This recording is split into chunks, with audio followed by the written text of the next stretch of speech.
Hello guys, Jai Shri Krishna. Welcome to my channel Commerce with Anshuman. I am Anshuman and I am going to teach you class 11 Commerce. In this video we are going to see the continuation of chapter 1 business studies, business trade and commerce. So if you haven't subscribed our channel, subscribe to our channel to stay updated and to get the upcoming videos. Let's get started with our video.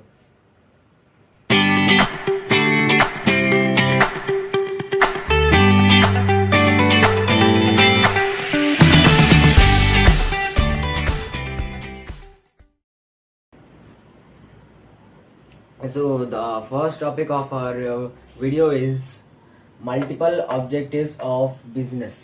So as you know, the main objective of the business is earning profits, but that is not the only objective of the business. As if earning profit is the only objective of the business may start doing malpractices to get early access to the profits, which may be very ill practices to the public and the public people. So the only objective of business shouldn't be earning profit, because now business has become an integrated part of the society, and business must fulfill its other objectives as well to have a socially desirable manner. So the first objective of the business is market standing. The market standing of a business refers to the position of a business which it has with reference to its opposition or its competitors. There might not be only one mobile company. As you already know, there are a lot of mobile companies, let it be OnePlus, Oppo, Vivo or Samsung. So every company must have a market standing with reference to its competitors, must have a strong market standing in the market, and must improve itself to grow in the market. They must make sure that their goods and products are the number one in the market. So they should make sure that the market standings in the market are good and up to the level to the competitors. The next point is innovation. Another objective of the business is innovation.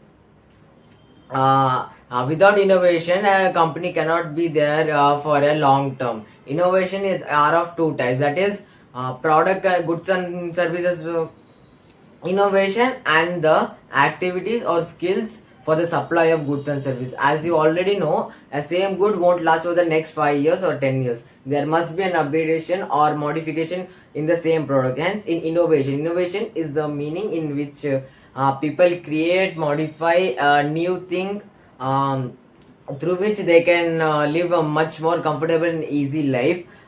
Innovation means creativity in technology and in nature. So the objective of business is to create innovation of goods and services for the better and easy access of those goods and services, and the innovation of activities which will give a better supply of those goods and services. The next objective of business is productivity.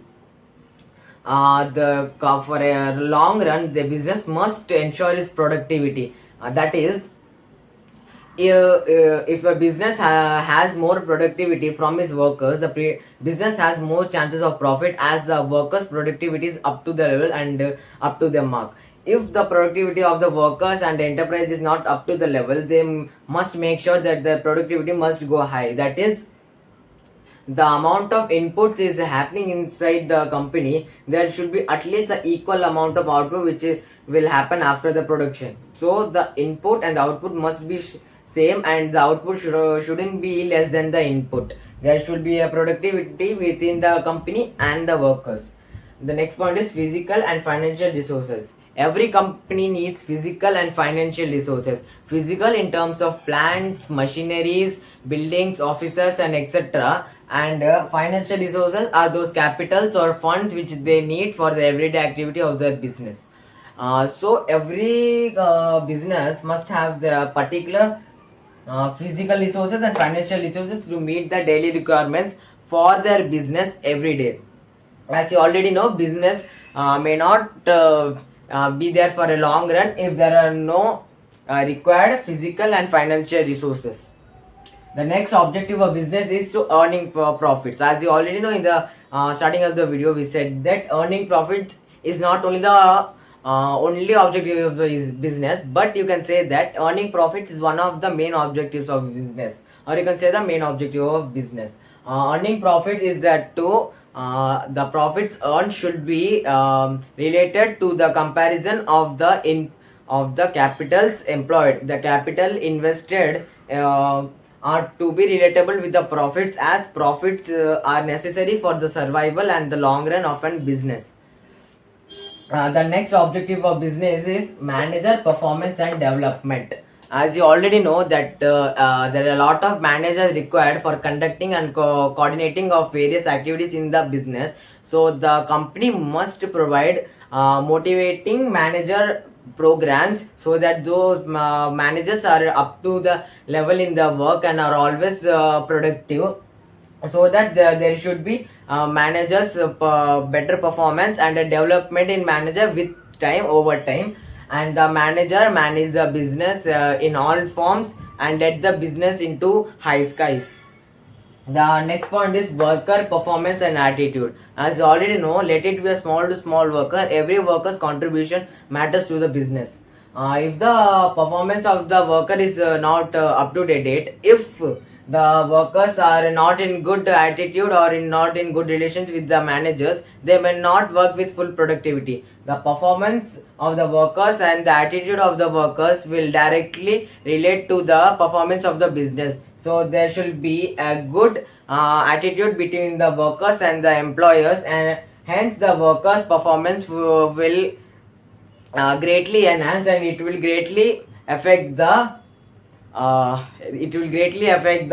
business in the long run.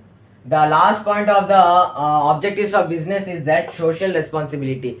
Every business has a social responsibility, is that too it should provide physical resources, and not only physical resources, the required resources to the society, and maintain a socially desirable manner for the business. If the business doesn't fulfill the social responsibility, the people may not like the business, as everybody wants the businesses should be socially responsible, and they should provide all the good and necessary things to the society, and not only have the objective of earning profits. So this is the multiple objectives of business. Let's go to a next topic.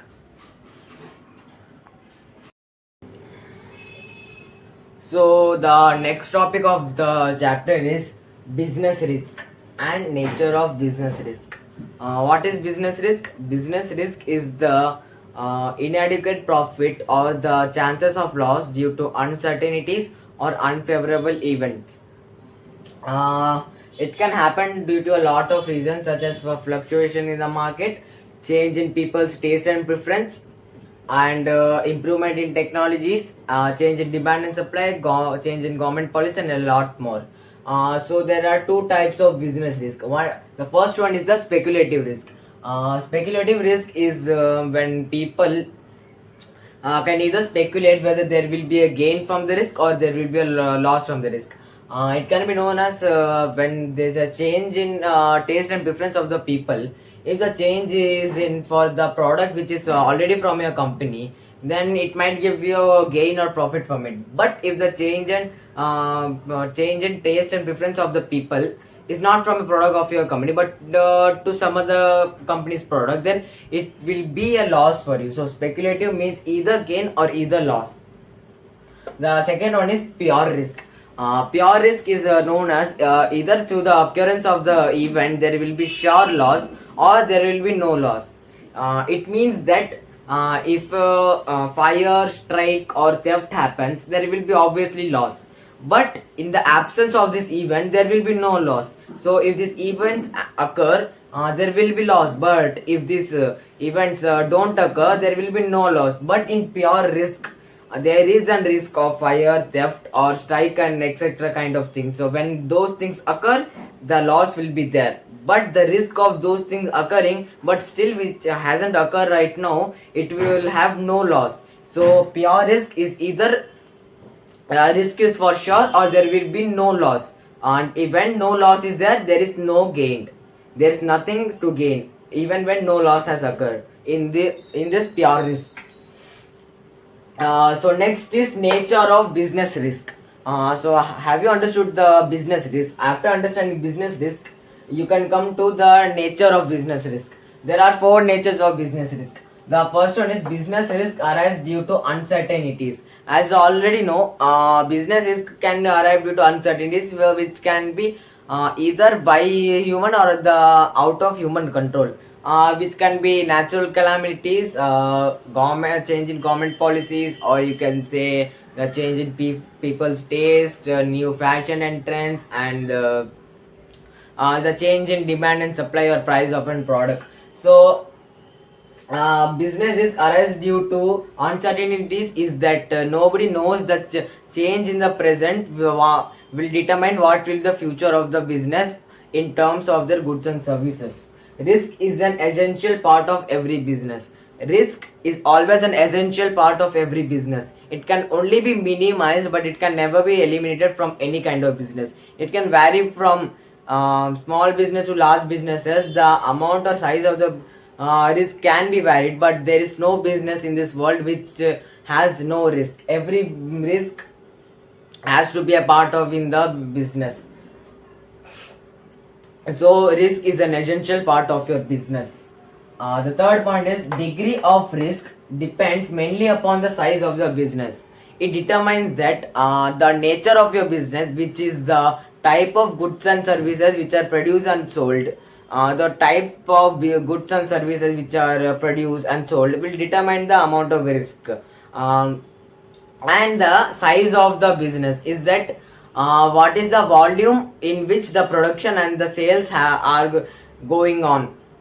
When the nature of the business is that the goods and services which are produced and sold are of electronic items, but in those electronic items there are always new features. So whenever you bring a new product in the company, you may see that those products can get outdated even in a month. So that nature of business determines, and the size of the business is that if there is a textile business of fashionable clothes, that company has much more type there is much more chances of risk of loss, because it is a bigger business. Bigger business always have more chances of risk than smaller business. And the fourth point is profit is the reward for risk taking. There is an old saying, the age old saying that says no risk, no gain. Every entrepreneur takes a high risk in the expectation of high profit. So, a risk must be taken by an entrepreneur or by a business if they want the reward, which is profit. Profit is the reward of taking risk, because a lot of time taking risk and changing a trend or fashion or changing a product may directly link to the bridge of profit. Hence, profit is the reward for risk taking. Every business has to take some kind of risk in any point of their life, business life. So this is the business risk and the nature of business. Let's go on and see the causes of business risk.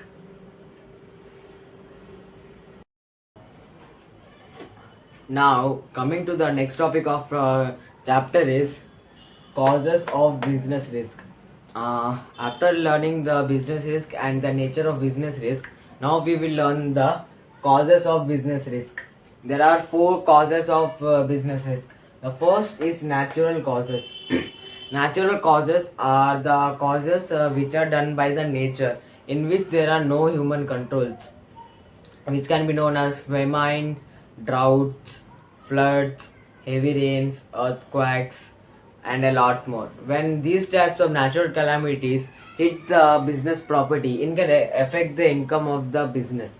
So when there is a natural calamity or the interference of nature in the properties of the business, or some other kind of damage or disaster done to the business through natural calamities, it is known as natural causes.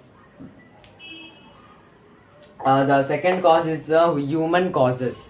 Causes which are done by humans, which can be of many types, which is from varying from dishonesty to riots to management inefficiency to carelessness and knowingly or wantedly doing some wrong works because of the, like, if the manager is not behaving properly to them, they can make some damage to the business property as a revenge in their vengeful thoughts.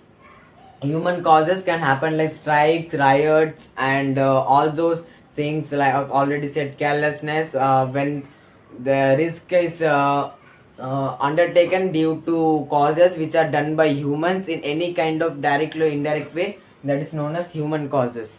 In economic causes, when there is a change in the economy, like fluctuations in the exchange rates, the increase in the interest rate through which borrowing of money, which are done by people, has become much more harder for them for it to pay back. The change in demand, price, or the heavier competitions, such things, and the increase in price, and all of things which are related with the economy are known as economic causes. In economical causes, there can be a lot of reasons in the market and outside the market as well. And the fourth cause is other causes. Other causes which don't include these three causes are known as other causes. It can include political interference, and the change in people's taste and preference, and the technological advancement which leads to a new product or new something which brings an business risk. So these are the four types of business risk. Let's go on to the topic, in which we will learn how to make and form how to make, form, and start a business.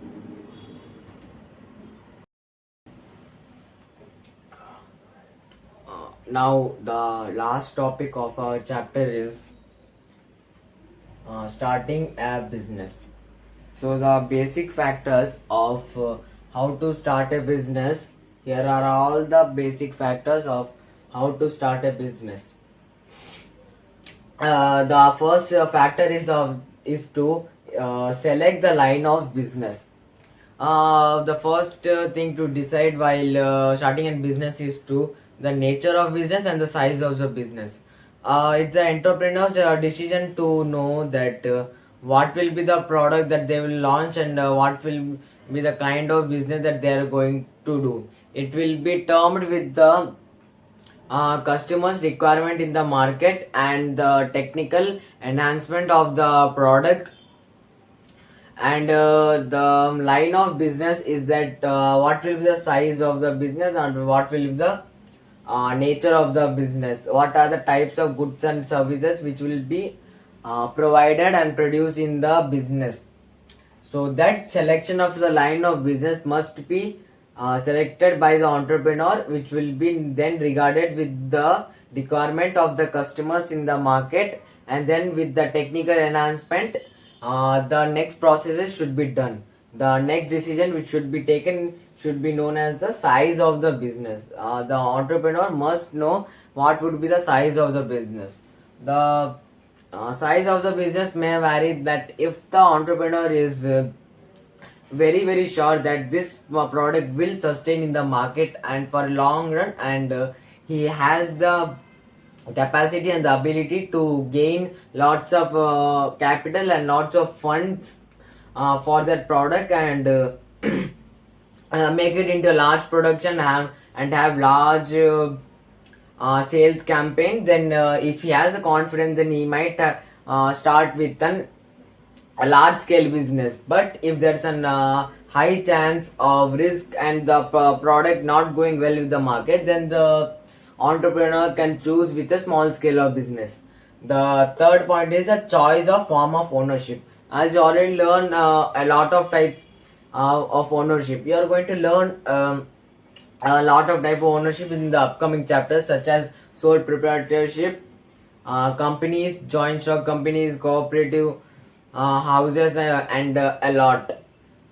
And so there are a lot of forms of ownership which depend on the legal formalities, the ownership rights, and the benefits and demerits, and the distribution of profits, the liabilities, the total members of the business, shares and funds. A lot of things vary the form of ownership. They can be a lot, like being a single person, sole proprietor, having a company, having a joint stock company, being in cooperative society, and a lot more.